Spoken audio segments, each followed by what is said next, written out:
खरबों दुरूद व सलाम ताजदार ख़त्म नबूवत रहमतल लिल आलमीन मोहम्मद सल्लल्लाहु अलैहि वसल्लम की आल पर। अल्लाह रब्बुल इज़्ज़त मग़फ़िरत फरमाए आपकी, हमारी और हमारे वालिदैन की और तमाम उम्मत के मुसलमानों की, और सबको कब्र के अज़ाब से महफूज रखे। नमाज, ज़िक्र और दुरूद पाक की कसरत अता फरमाए। ज़िंदगी की तमाम तर मुश्किलात दूर फरमाए। जन्नत में बासानी दाखिला अता फरमाए। आमीन या रब्बुल आलमीन। अस्सलामु अलैकुम नाज़रीन इकराम। ये उस वक़्त का वाक़या है जब रोए ज़मीन पर इंसानी ज़िंदगी इब्तिदाई हालत में थी और हज़रत हव्वा अलैहिस्सलाम के बतन से एक लड़का और एक लड़की पैदा हुए थे। एक साथ पैदा होने वाली लड़के और लड़की का निकाह दूसरी मर्तबा में पैदा होने वाले लड़के और लड़की के साथ कर दिया जाता था। हबील और कबील ये दोनों हज़रत आदम अलैहिस्सलाम के बेटे हैं। जब ये जवान हुए तो दस्तूर के मुताबिक हज़रत आदम अलैहिस्सलाम ने कबील का निकाह गाज़ा के साथ, जो हबील के साथ पैदा हुई थी, करना चाहा, तो कबील इस बात पर रज़ामंद नहीं हुआ क्योंकि इकलीमा गाज़ा के मुकाबले ज़्यादा खूबसूरत थी, जो कबील के साथ पैदा हुई थी। हज़रत आदम अलैहिस्सलाम ने कबील को समझाया कि यह अल्लाह का हुक्म है, लिहाजा तुम ये बात मान लो। इकलीमा तुम्हारे साथ पैदा हुई है, इसलिए वो तेरी बहन है, इसके साथ तेरा निकाह नहीं हो सकता। मगर कबील अपनी ज़ात पर अड़ा रहा। बिलाखिर हज़रत आदम अलैहिस्सलाम ने इन दोनों भाइयों को हुक्म दिया कि तुम दोनों अपनी अपनी कुर्बानी अल्लाह के हुज़ूर में पेश करो। जिसकी कुर्बानी मकबूल होगी वही इकलीमा से निकाह का हकदार होगा। इस ज़माने में कुर्बानी की मकबूलियत की अदालत ये थी कि लोग अपनी कुर्बानियाँ पहाड़ पर रख देते थे और आसमान से आग आकर इन्हें खा जाती थी। नाज़रीन, इस वक़्त को कुरान करीम की सूरत माइदा में इस तरह बयान किया गया है, और इन पर आदम के दो बेटों की खबर की तलावत हक़ के साथ कर जब इन दोनों की कुछ कुर्बानी पेश की तो इनमें से एक की कबूल कर ली गई और दूसरे की कबूल ना की गई। इसने कहा कि मैं तुझे ज़रूर ही कत्ल कर दूँगा। इसने कहा, बेशक अल्लाह मुत्तकी लोगों की ही कुर्बानी कबूल करता है। अगर तूने अपना हाथ मेरी तरफ इसलिए बढ़ाया कि मुझे कत्ल करेगा, तो मैं हरगिज़ अपना हाथ तेरी तरफ इसलिए बढ़ाने वाला नहीं कि मैं भी तुझे कत्ल करूं। बेशक मैं अल्लाह से डरता हूं जो सारे जहानों का रब है। मैं तो ये चाहता हूं कि तू मेरा गुनाह और अपना गुनाह लेकर लौट, फिर तू आग वालों में से हो जाए, और यही ज़ालिमों की सज़ा है।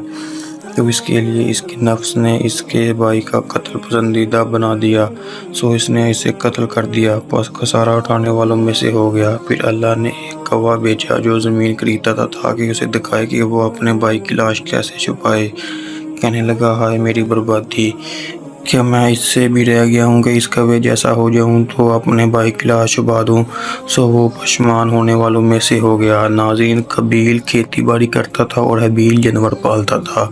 चनाचा कबील ने गंदम की बालियाँ और हबील ने एक खूबसूरत मोटा ताज़ा मेंढा कुर्बानी के लिए एक पहाड़ पर रख दिया और अल्लाह से दुआ मांगी, या इलाही हमारी कुर्बानी को कबूल फरमा। आसमान से आग आई और उसने हबील की कुर्बानी को खा लिया, और कबील की कुर्बानी कबूल नहीं हुई, जिससे कबील के दिल में हबील के लिए गुस्सा, हसद और बुग़्ज़ पैदा हो गया, और वो हबील से कहने लगा कि मैं तुझे मार डालूँगा क्योंकि तेरी कुर्बानी कबूल हो गई है। हबील ने कबील से कहा कि अल्लाह ताला परहेज़गारों की कुर्बानी कबूल करता है। अगर तूने मेरे कत्ल के लिए मुझ पर हाथ उठाने का, तो मैं तुझ पर हाथ नहीं उठाऊंगा, क्योंकि अल्लाह से मैं डरता हूँ। फिर कुर्बानी देकर दोनों भाई आदम अलैहिस्सलाम के पास आए। आदम अलैहिस्सलाम ने फरमाया कि ए कबील, तेरी बहन इकलीमा अब हबील पर हलाल हुई और तुझ पर हराम। कबील अब मायूस हो चुका था कि इकलीमा इसका निकाह में नहीं आ सकती, इसलिए वो हबील को मारने की तदबीर में रहने लगा। इसी दौरान आदम अलैहिस्सलाम जब मक्का चले गए तो एक दिन कबील ने देखा कि हबील सो रहा है, तो सोचने लगा कि इसे किस तरह मारूं, क्योंकि उस ज़माने में किसी ने किसी को नहीं मारा था। जब शैतान ने देखा कि इसे कत्ल करने का तरीका नहीं आता, तो उसने एक जानवर पकड़ा और उसका सर एक पत्थर पर रख कर दूसरा पत्थर ज़ोर से उसके सर पर मारा, जिससे वो जानवर उसी वक्त मर गया। ये तरकीब देखकर कबील ने अपने भाई हबील के साथ भी यही किया। वो ज़मीन से एक पत्थर उठाकर हबील के सर पर दे मारा और अपने बेगुनाह भाई हबील को कत्ल कर दिया। नाज़रीन, हबील के कत्ल के बाद कबील ये सोचकर बेहद परेशान हुआ कि अब इसकी लाश का क्या करे। ये रोए ज़मीन पर किसी इंसान का ये पहला कत्ल था, क्योंकि इससे पहले कोई आदमी मरा ही नहीं था। इसलिए कबील हैरान और परेशान था कि अब अपने भाई की लाश के साथ कैसा सलूक करे, उसे कैसे ठिकाने लगाए। चनाचा वो कई रोज़ तक भाई की लाश को अपनी पीठ पर लाद कर फिरता रहा।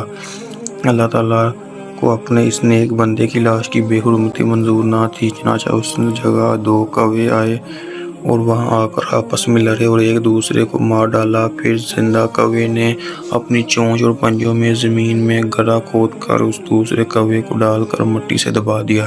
کوے کو دیکھ کر قابیل نے اپنے اوپر ملامت کرنے لگا کہ میں اس کوے سے بھی گیا گزرا ہوں، کیا اتنا بھی نہیں کر سکتا؟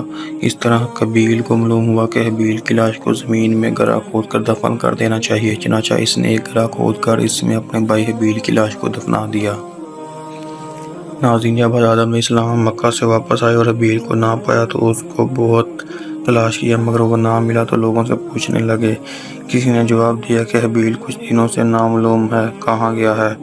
حضرت آدم علیہ السلام نے حابیل کی سرزمین میں کھانا پینا اور سونا سب ترک کر دیا اور شب روز حابیل کے غم میں رہنے لگے۔ ایک روز آپ نے خواب کی حالت میں دیکھا کہ حابیل الغیث الغیث اے پدر اے پدر پکار رہا ہے۔ حضرت آدم علیہ السلام نے نیند سے چونک کر اٹھے اور زور زور سے رونے لگے۔ اسی وقت حضرت جبرائیل علیہ السلام اور حضرت آدم علیہ السلام اور حضرت حوا کو حابیل کی قبر پر لے گئے۔ حضرت آدم علیہ السلام اور حضرت حوا نے قبر کو کھود کر حابیل کو دیکھا کہ اس کا مغز نکلا ہوا ہے اور وہ خون سے آلودہ ہو رہا ہے۔ یہ حالت دیکھ کر آپ دونوں بہت روئے۔ پھر آپ نے حابیل کی لاش کو ایک تابوت میں بند کر اپنے مکان میں لا کر دفن کر دیا۔ اس وقت آپ علیہ السلام کے 120 بیٹے تھے، جن میں سے سوائے حابیل کے کوئی نہیں مرا تھا۔ روایت ہے کہ جب حابیل قتل ہو گئی تو 100 دن تک زمین میں زلزلہ رہا۔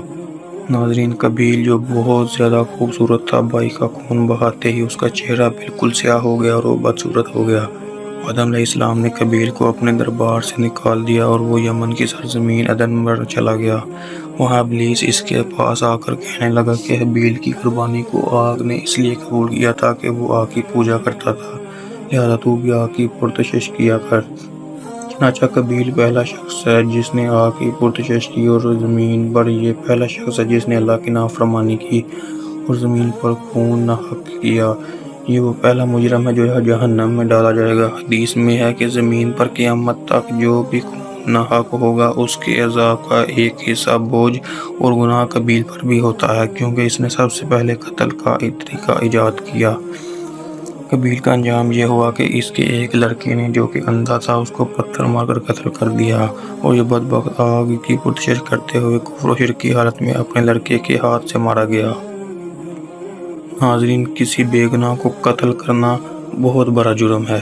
قابیل نے غصہ، حسد اور بغض میں گرفتار ہو کر اپنے بھائی حابیل کو قتل کر دیا۔ اس سے معلوم ہوا کہ حسد، غصہ اور بغض انسان کے لیے کتنی بری اور خطرناک قلبی بیماریاں ہیں۔ اللہ تعالیٰ قرآن کریم کی سورۃ مائدہ میں ارشاد فرماتا ہے کہ جو شخص کسی کو بلا وجہ مار ڈالے گا جبکہ اس نے کچھ نہ کیا ہو، نہ زمین میں فساد پھیلایا ہو، تو گویا اس نے تمام لوگوں کو قتل کر دیا، اور جو شخص کسی بے قصور شخص کے قتل سے باز رہے گا گویا اس نے تمام لوگوں کو زندگی دی۔ اللہ تبارک و تعالیٰ سے دعا ہے کہ وہ ہم سب کو غصہ، حسد، بغض اور تکبر سے بچائے اور ہماری حفاظت فرمائے۔ تو دوستوں، یہ تھی ہماری آج کی ویڈیو۔